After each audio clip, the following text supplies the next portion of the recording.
حضور یزید پلید کی کیا کرتوت تھے اور اس کا کیا انجام ہوا؟ کہ کیا کرتوت نہیں تھے. بدنام ترین کرتوت کی تو یادیں آج کل منائی جا رہی ہیں کہ اہل بیت پر جو ظلم کے پہاڑ توڑے گئے اور پھر بھوکا پیاسا رکھ کر 3 دن تک آل رسول کو میدان کربلا میں شہید کیا گیا، اور امام علی مقام امام حسین رضی اللہ عنہ کے سجدے کی حالت میں آپ پر ظلم ہوا اور سر تن سے جدا کیا گیا.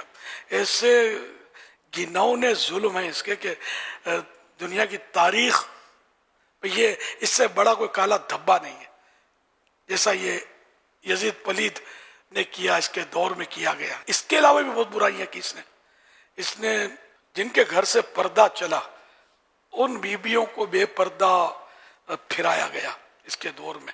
کہ کربلا کا ایک تو مارکہ ہوا، کسی کا بھائی شہید ہوا، کسی کا والد شہید ہوا، کسی کا چہیتا بیٹا شہید ہوا. یہ غم زدہ خواتین، سوگوار خواتین وہ کہ جن پر حوریں بھی رشک کریں، ان آل رسول کی خواتین کو ان ظالموں نے جس طرح مطلب گلی گلی پھرایا.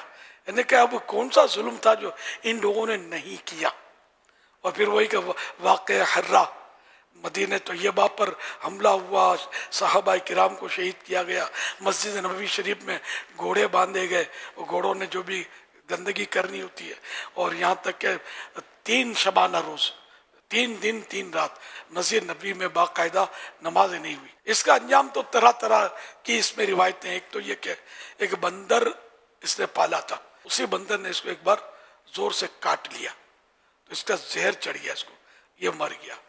ایک یہ اس کے بارے میں کہا جاتا ہے کہ یہ شراب بہت پیتا تھا تو اس کا معدہ جو تھا تباہ ہو گیا. شراب سے معدہ ڈائجسٹو سسٹم جو ہے یہ ڈسٹرب ہو جاتا ہے، معدہ خراب ہو جاتا ہے. تو اس کا معدہ اس حد تک خراب ہوا کہ دست پھرتا مارا گیا، لوز موشن کرتا رہا وہ، اور اسی میں اس کا دم نکل گیا. اور ایک یہ بھی واقعہ اس کے بارے میں بیان کیا جاتا ہے کہ ایک رومی نسل، ایک روم کی کسی عورت سے اس کو عشق ہو گیا.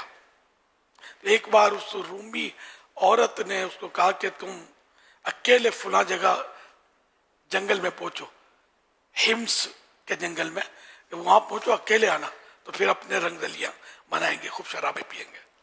تو یہ نفس کا مارا، شہوت کا مارا، یہ وہاں اکیلا پہنچا یزید. اب اس عورت نے پہلے تو اس سے جو بھی کچھ کیا ڈھونگ وغیرہ، اور اس کو شراب پلائی، خوب شراب پلائی، یہاں تک کہ شراب میں جب بد مست ہو کر اس نے بری نیت سے ہاتھ بڑھائے اس عورت کی طرف، وہ ہٹ گئی پیچھے.